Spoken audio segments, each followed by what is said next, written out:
Well, good evening and welcome to Get Real with Rick Dancer. Got a great show for you tonight. We're talking timber, we're talking fires. If you guys don't recall, it'll 2 years on Monday. Yeah, it's Monday. That's the 2 year anniversary of the summer from hell for a lot of us in Oregon when we had numerous forest fires from the Santiam to up north, even north of that into Washington.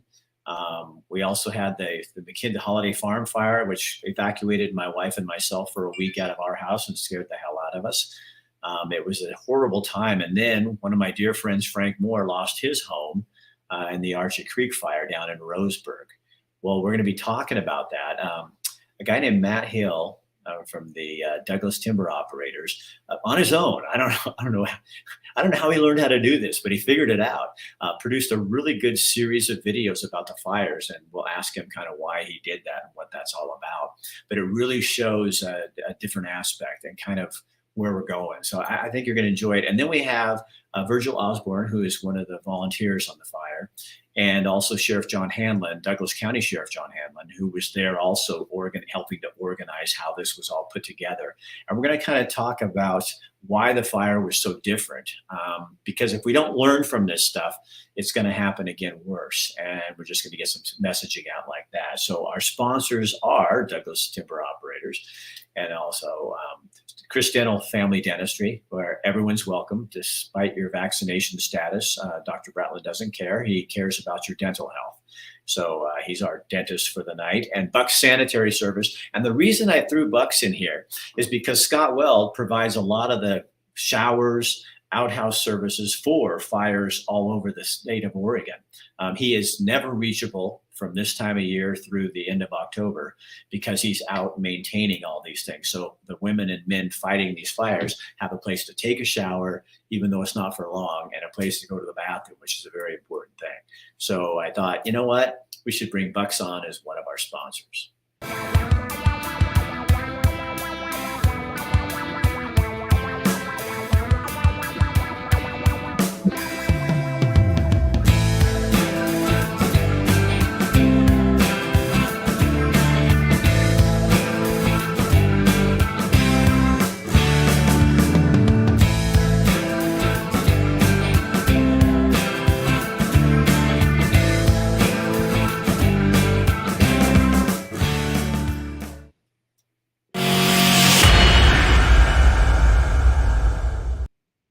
I just love doing that. I'm going to bring Matt Hill on, and we're going to talk a little bit about how he put this series together. Matt, welcome. Thank you for joining us and being one of our sponsors. And I'm excited. We're going to put one of these shows out, one of your segments out a month for the next however long that goes, and kind of show people what you did. Yeah, you don't have a film background, do you? I do now. Just after working on this project, I learned Final Cut Pro over the course of a year or so. And I'll tell you, from somebody, I know I'm older than you, but for somebody like to learn that, it's not an easy process. None of them are to get it figured out. Once you get it, it's easy, but figuring that out. What was your motivation for putting together this entire series that you did? Well, the fire, the Archie Creek Fire of 2020 was incredibly devastating, but the area it hit up the North Umpqua is particularly special to me and my family. We live in that area. We recreate there. My family's homesteaded up there, and for fishermen, for hikers, it's just a very special place that just kind of got nuked. And I think the public's still kind of in a collective state of mourning and trying to understand what happened, what is happening with the land in terms of recovery and what they can expect to see over the next 10, 20, 30 years. So the video is really just a process of exploring what the fire was in terms of the fire, the human experiences, the loss, the heroism, and learn from it and hopefully prevent those types of things from happening in the future. Because one of the things Oregon, I think people are starting to learn. I had a couple a partnership on just recently, and they lost their tree farm. They were novices. They came here hating clear cuts. And now they understand why they have them. And they said, you know what, Rick, we had the wrong idea about the timber industry. We totally didn't understand until we got into this. Because according to what they told me is, until we figure this out, we've got to start cleaning up the forest because we're leaving kindling around. When that lightning strikes, it's just blowing up. And that was the perfect storm 2 years ago. It was, and looking forward, that fire and all the other fires that happen every year, on federal land, the vast majority of that dead wood just gets left there. It dries out, it rots, and it's going to burn again. And sometimes the second or third fire is worse than the first. So we absolutely are facing future catastrophes if we don't do something differently. And I know on the McKinsey fire, the Holiday Farm fire, I talked to 3 people. Their private timberland was butted up against that federal land, and the federal land is where the fire started, and it took theirs out too. So it is impacting people, and I think it's a great thing. So let's show the video, and then we're going to talk to Virgil and Sheriff Hanlon, talk a little bit more in depth about what was going on. This is about a 10-minute video, you guys. You're going to love it. It really kind of gives you a picture of what was going on.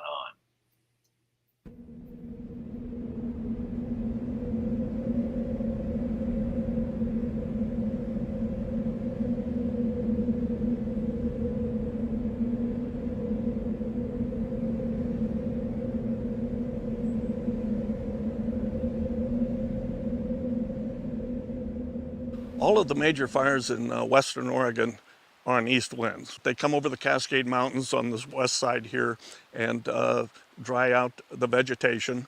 If they're occurring during the dry time of the year, they spread fire very easily. The weather event that happened was so extreme. You talk to many of the people who have worked for so long in the woods. It's not something many people have ever seen. The wind was blowing towards town. Instead of usually the wind there blows up the river, it was blowing the wrong way.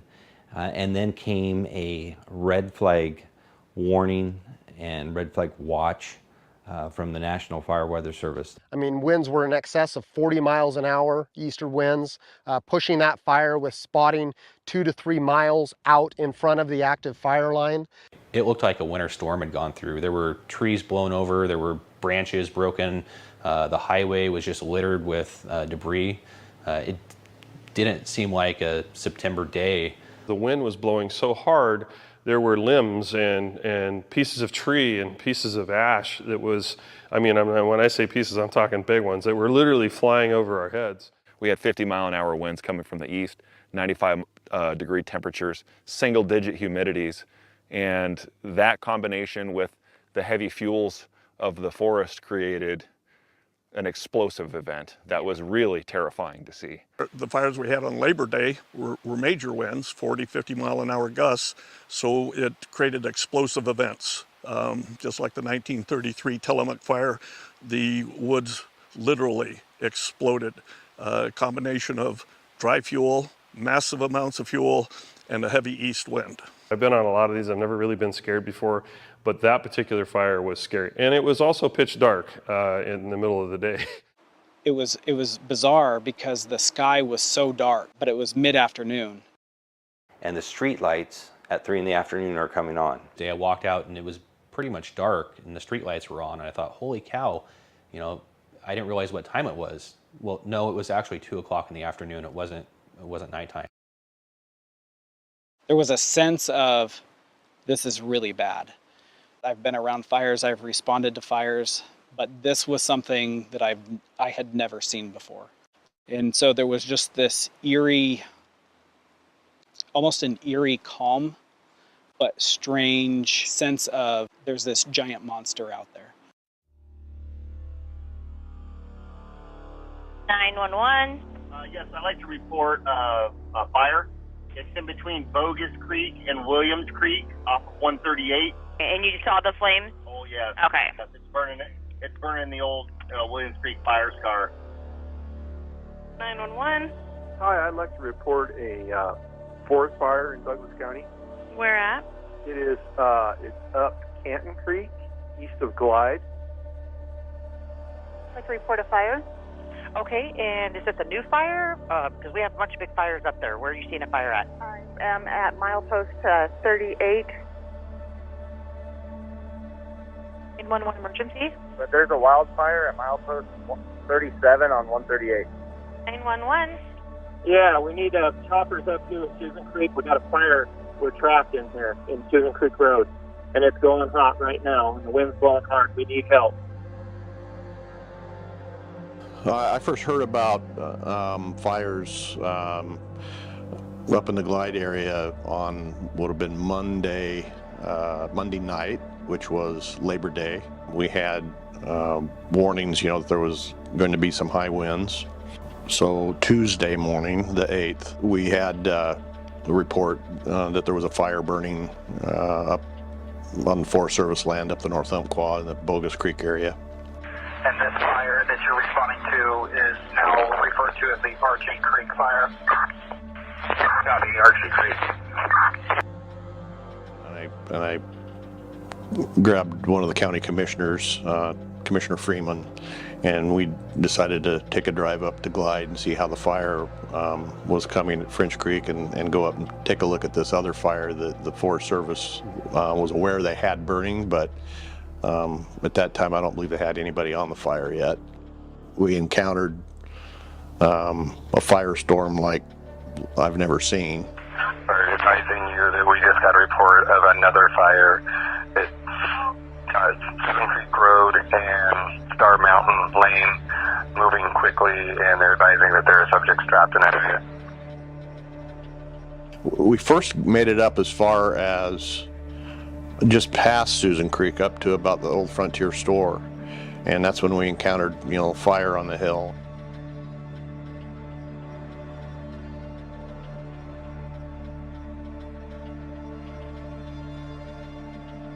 We literally drove up through the fire. There's spots where the rocks are coming down, lots of debris flying around in the air, and fire on both sides of the road.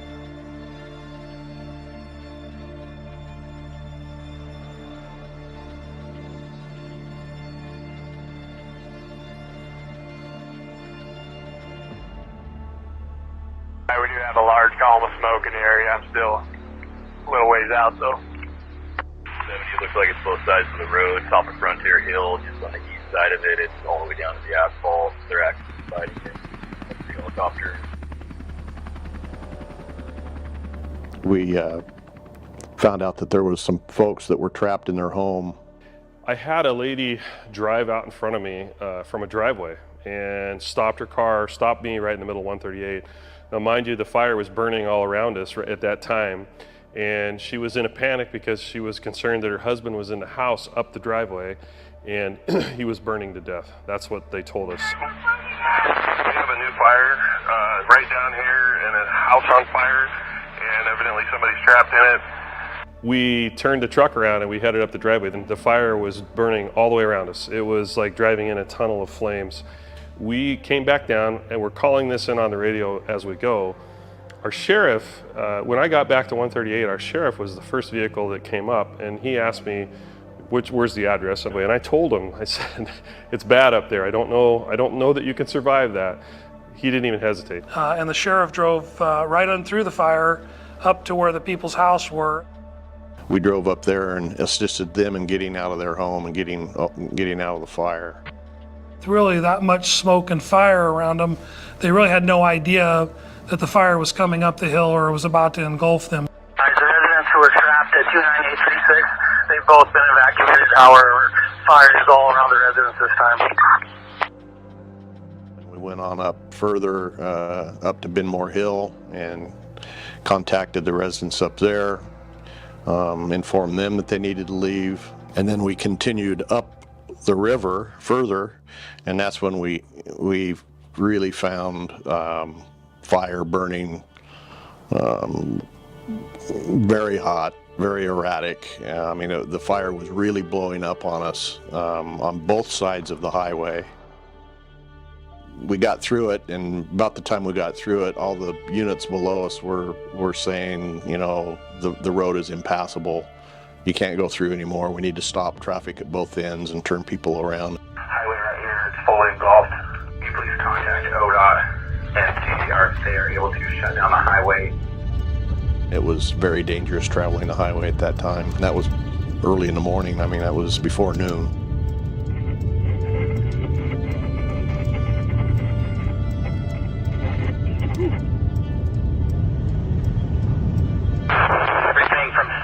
Mountain west to Hill Creek.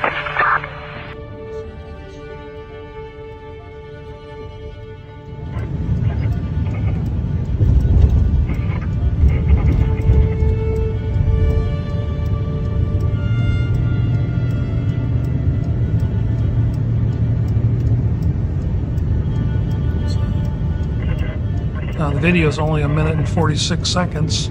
As we get through, we're back into blue sky, and like it's just a beautiful summer day, and we were able to help do that evacuation at that end of the fire.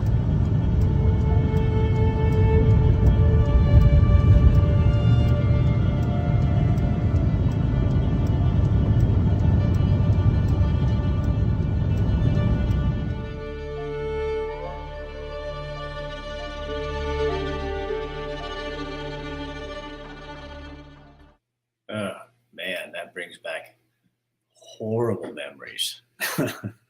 It's different when you see somebody else going through it than when you have to go through it too. Okay, we're going to have a conversation with the sheriff, with Virgil Osborne, and with Matt Hill right after this. We do a lot of crowns, and we do really good crowns. And it's funny, a patient asked me the other day, is like, how are you giving such cheap crowns? And I think they think that maybe I'm having like lesser quality. I have really good quality crowns, and we do really good work. And we charge, if you don't have insurance, we charge $998. So if, let's say you break a tooth and you know you need a crown, you can call us, and that's how much you're paying.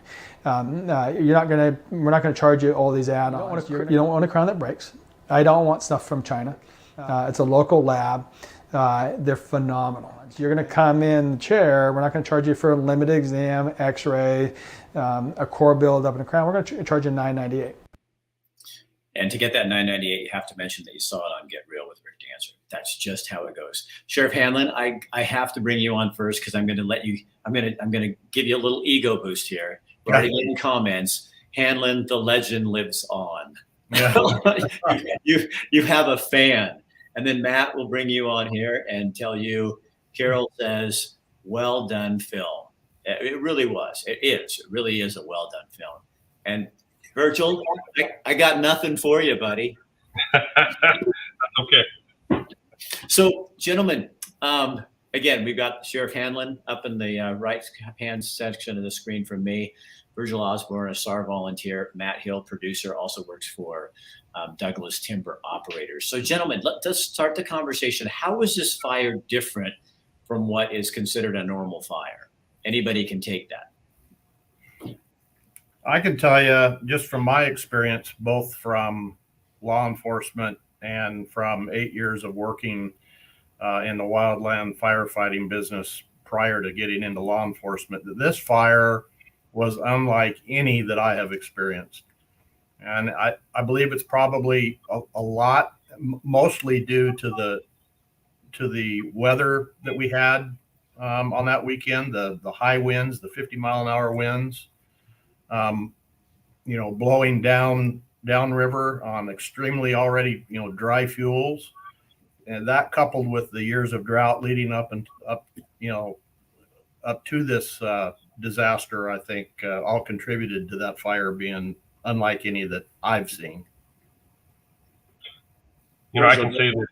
Yeah, I can say, we've done a lot of evacuations on fires over the years. I've been a search and rescue for a lot of years. And typically you're working on the outside of the fire, trying to get people out of their homes, or at least notify them that they may need to leave. This fire, there was no outside of the fire. We were right in the middle of the fire, and the wind was crazy, and the flames were everywhere. It's my first experience with that kind of a blow up of a fire ever. And I hope it never happens again. I'd be fine with that. If I could too, and I know Matt has touched on this, but I'd be remiss if I didn't mention that I've also noticed the neglect to our forest land, particularly our federal forest land, our public lands, and the neglect to our forest contributed to the size and the fire behaviors that we saw on this Archie Creek fire. Sheriff, what do you mean? Be specific. What do you mean neglect? What does that mean? Well, what I'm talking about is just that. I mean, there's there's a whole host of things that I feel are neglectful to our national public forest lands. Everything from not harvesting, allowing some of these stands of timber to age to the point that they die and fall down, and brush taking over, roads not being maintained. Aren't you creating, but like when you let trees just rot, it sounds so natural and so good, but you're creating more carbon, because when it rots, that goes up into the atmosphere, a small amount, but there's some carbon there. But the other thing you're doing is you're creating kindling, and they talk about why we're having the worst forest fires in years. The major thing that's changed, they try to blame it all on climate change, which maybe some of that is true. But we know that they're leaving fuels laying on the forest ground. And when that lightning hits it, it's just like, go out and take a match and stick on some dry timber. I mean, if climate change is partly to blame for this, which I don't think probably any of us maybe can disagree, then that's all the more reason why the management of those timberlands is that much more important to remove those fuels. Matt, Tom says, seems like the privately owned forest land held up better. Totally agree with Sheriff John. Did private lands do better?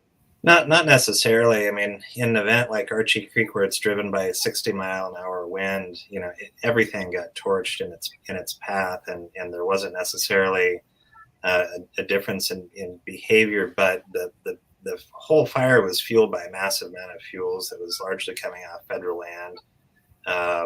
And certainly after the fire, that's where we really see the difference between private and federal lands, because within weeks, the private landowners were in there getting dead trees out, replanting new trees, and those are all planted. They're growing.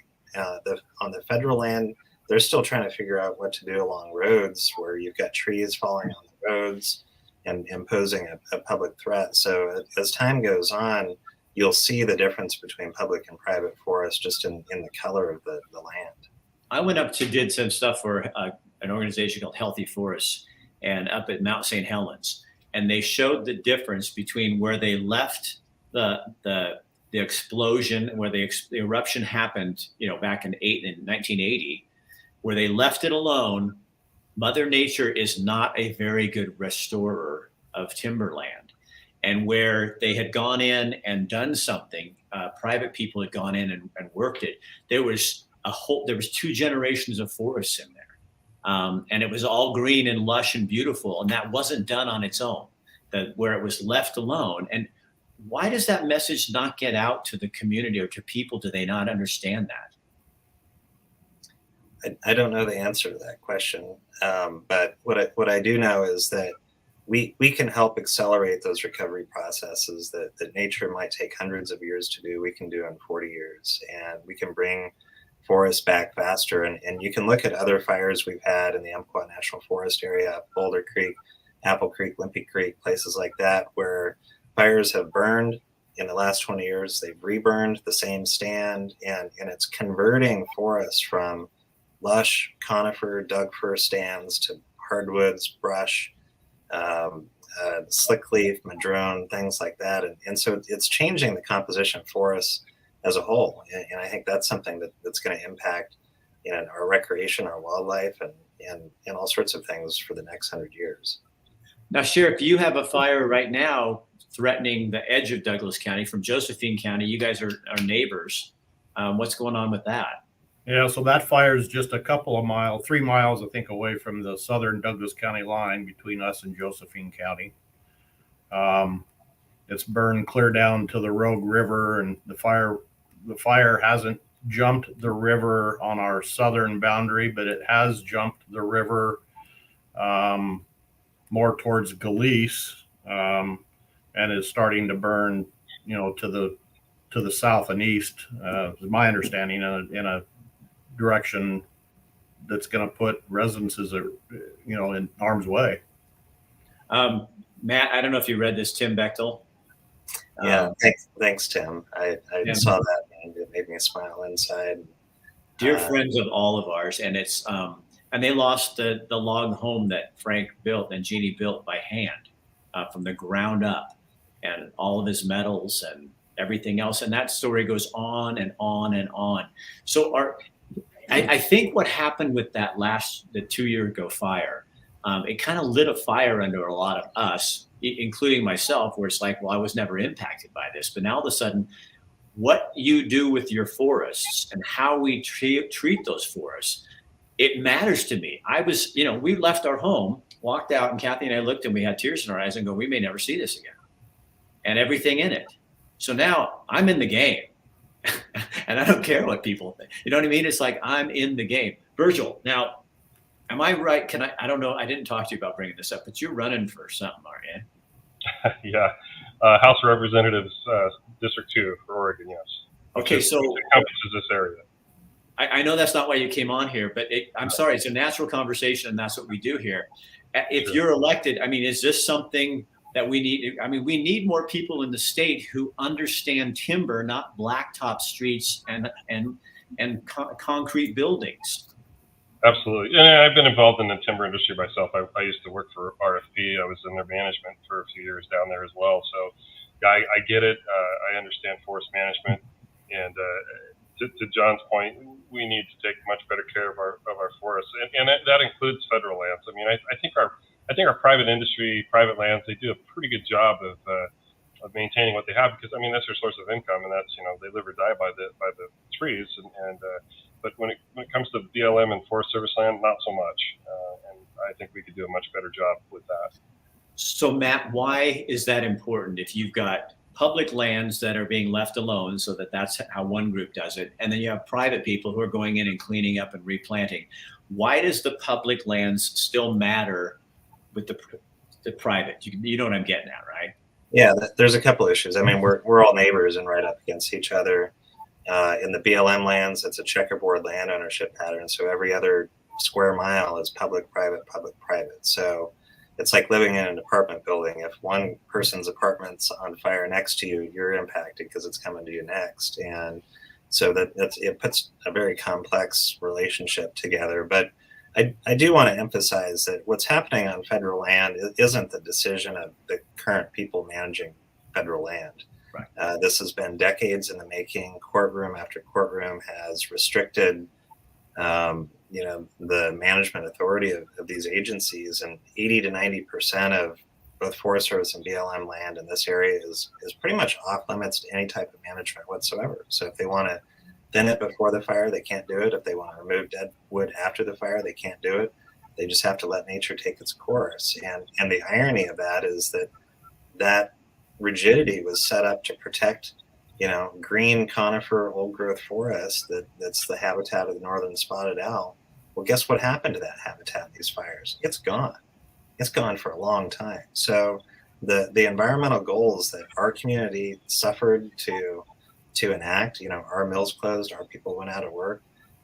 We paid the price for that conservation and lived with it. It's sad to see that forest destroyed and not even attempted to be recovered by the federal agencies because they're not able to. And I think there's something very wrong with our regulations when this is the outcome, and it's not good for us, and it's certainly not good for the spotted owl either. So that is kind of ironic, isn't it? The very rules that we came up with as a culture to feel good and protect that owl, which was actually the barred owl that was destroying that spotted owl. Anyway, but the news never covered that. That was a soundbite after 3 years of spotted owl stories, and then the barred owl is found. It was a barred owl. Okay, on to the next story. Underwater basket weaving. But I think the problem is, so we created the problem that then ends up destroying spotted owl habitat. That's not funny, but it is quite ironic. And we do that over, and we're continuing to do that. And it seems to me, these two women I talked with recently in the McKinsey, they said, the problem is, Rick, the narrative was created and nobody's willing to go in and say, we might not have been right. We need to change the narrative. And so in the meantime, we close our eyes and we just keep saying the same thing, and our forests are getting destroyed until it comes to my house. And then it's like, you know what? I don't care what people think anymore, because I know what that costs. And the Moors and all the other people that suffered through this, I think something needs to change, Mr. Virgil. Absolutely. I believe we need to manage those lands, and unfortunately, counties' hands are tied. At a certain point, you can only go so far. But I think at a state level and at a federal level, we need to do that. We planted, and Matt knows these numbers better than I do, but I think the number that I recall was 10 trees for every one we took out back in the 80s, assuming we were going to be able to thin those out and continue on with the harvest. When the spotted owl came along, that pretty much ended that, which meant management of those trees went away. So we have a forest that's overgrown right now. We have more trees on our forest than there ever were, really, and they need to be thinned. They need to be, a logger that I did some work for us one time, he reminded me, because he was logging for us in August, and I said, aren't you concerned about fire? He looked at me, he said, remember, we're the guys who put the fires out. I go, very good point. So Matt, how many, with Douglas Timber Operators, how many people do you represent? How many? Well, we've got about 5,700 people in the county who are directly employed at some level in the timber forest products industry. Mills, landowners, loggers, truckers, consultants. So that's the core industry. It's the largest sector in the county. It's on average a higher wage than the average county wage. The industry has declined a lot over the last 30 years, but here in Douglas County, we're still timber capital of the world. And as we were talking about before the show, we've got more mills in Douglas County than most states in the West. And did you guys know that? I'm not talking to you, Virgil, there's people here, but to the audience, did you guys know? And Matt said even they have more mills in Douglas County than Montana has in the whole state. And that's true of a lot of states. I mean, I notice it here because you come here and there's not as many trees, but there is a timber industry. In fact, I'm doing an interview on Wednesday with the timber industry that will air the following week to kind of show you guys the difference. But I think now, don't you feel like now's the time, Virgil, John, Matt, that people need to stand up and just say, okay, enough. We need to be involved. Everybody needs to be involved in the narrative, and it doesn't get to be owned by one ideology anymore, because your ideology is destroying our state. Absolutely. I agree 100%. And one thing I'd like to add is that, here in the Archie Creek Fire, the western boundaries of where the fire stopped is really where the timber industry, with their heavy equipment, dug in lines on logging roads, on private land, put fuel breaks in. It wasn't necessarily federal firefighters out there doing that. It was industry. And industry was tied in with the sheriff's office, and with search and rescue, and with DFPA and ODOT to coordinate the response to this fire. And I think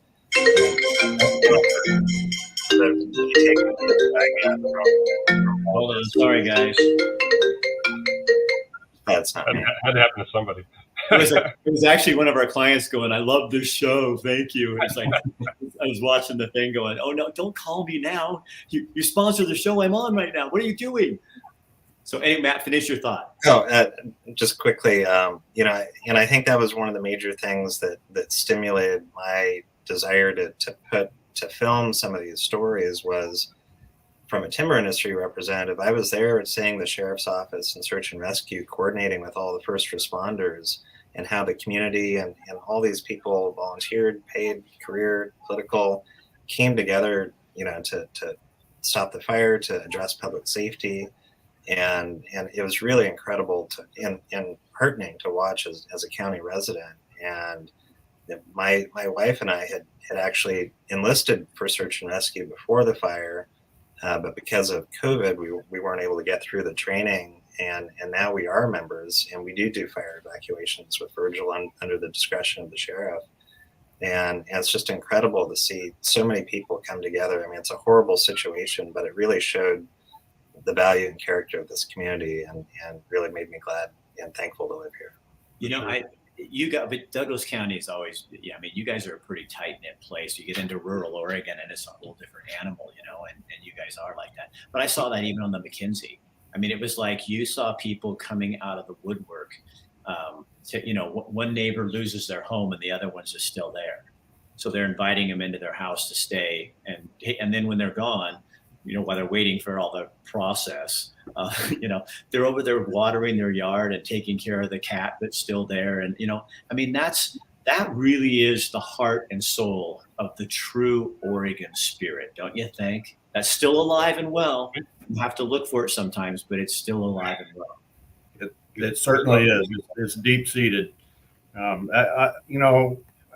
Every time we have a disaster like this, it just makes me realize how proud I am to be born and raised here in Douglas County. I mean, we've gone through blasts, forest fires, floods, mass shootings, and every time we have one of these types of disasters, the community gels and comes together like no community I've ever seen. It's just phenomenal.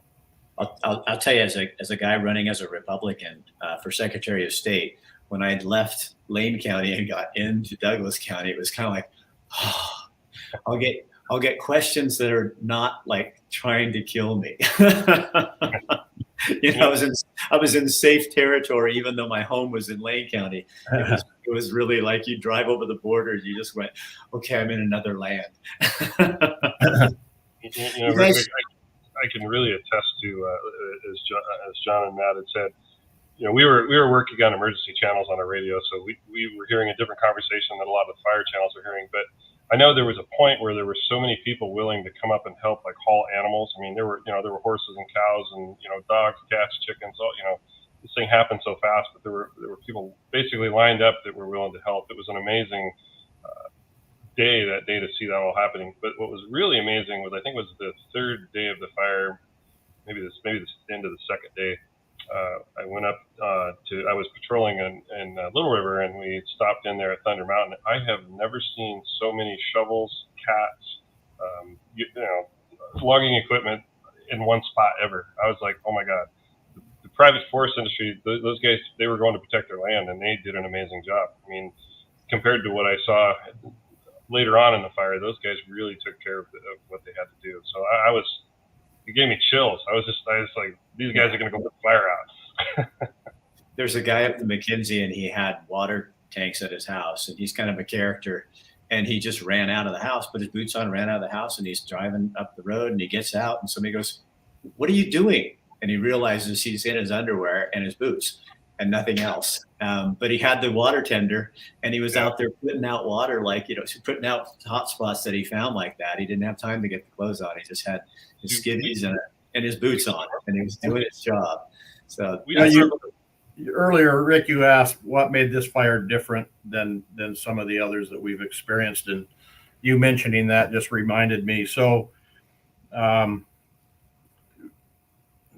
I was up at the Moore's place up on Moore Hill Lane the day of the fire on that Tuesday, evacuating them. And that was the third time in like 10 years that I've been up there to evacuate them.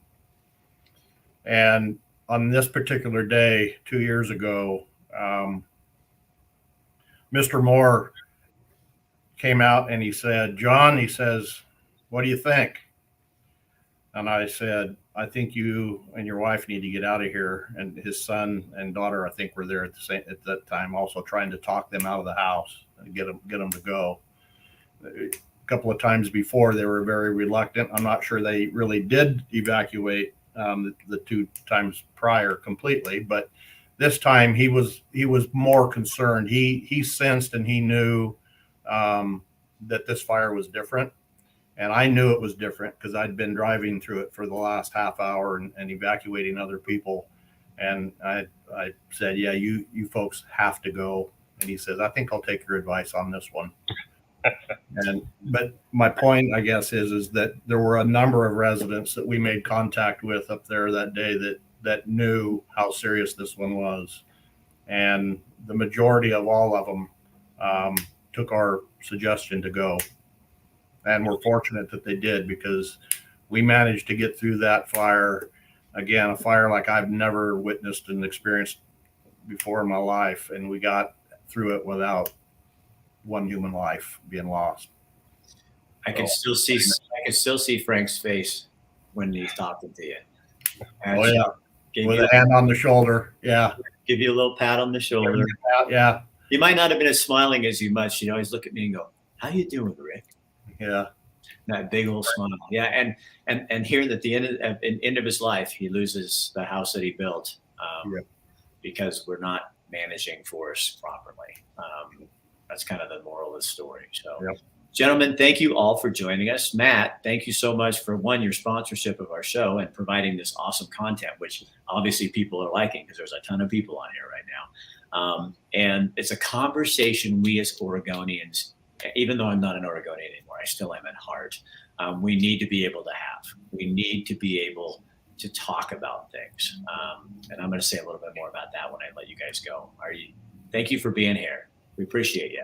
And they'll be back. Well, we know that Matt will be back in a month, and we're going to bring you another installment and have more guests and have more conversation, because this conversation is not going to die. Thanks, gentlemen. Good seeing you again, Sheriff. Good seeing you. Good luck, Virgil. I appreciate that. Thank you very much. Go kick some behind. See you later. Thanks, Matt. Did a good job, man. All right. So again, it's a conversation we need to be having in Oregon. Here's the thing I think I've learned over the last few days. There's a lot of people out there that are very angry and doing some very mean things, trying to shut people up. And I read a quote from Jordan Peterson today, and it said, "Don't apologize if you didn't do anything wrong." Because I think there's people that want to just quiet us down for speaking out about the things that concern us in this state. And we cannot do that. We have to keep talking. We have to keep pushing, because they're going to push harder. And this is not a battle. It's not a war against human beings and people. It might be an ideological war. But all I'm asking for is equal time, equal conversation time. And you're not going to quiet me, and you're not going to you can post my information all you want and do all the nasty little things you want to do, but it's not going to quiet us down. There is reasonable solutions to all of this. There's compromise. And when you're shutting down a forest to protect an owl habitat that did you end by shutting it down, you destroy it. That's stupidity. And that has to stop. This isn't about the owl, is it? No. But it is about Oregon and its people and its jobs, and managing a forest in a proper way that's good for climate change, and that's good for jobs, and good for human beings and wildlife. And yes, that spotted owl habitat that you destroyed. Join me tomorrow night. We have a super interesting interview with a young man named Davon Woods. He's in Georgia. He's a foster kid, and he started a group called Foster Kids Matter. And we talked to him today. It's going to air tomorrow night on our Elements of a Healthy Lifestyle show. And he is amazing. So he's trying to get the word out about foster care and the inadequacies and that foster kids matter. So he'll be here tomorrow. Good stuff. We got good stuff for you. Have a good night. Share it on your page. See you later.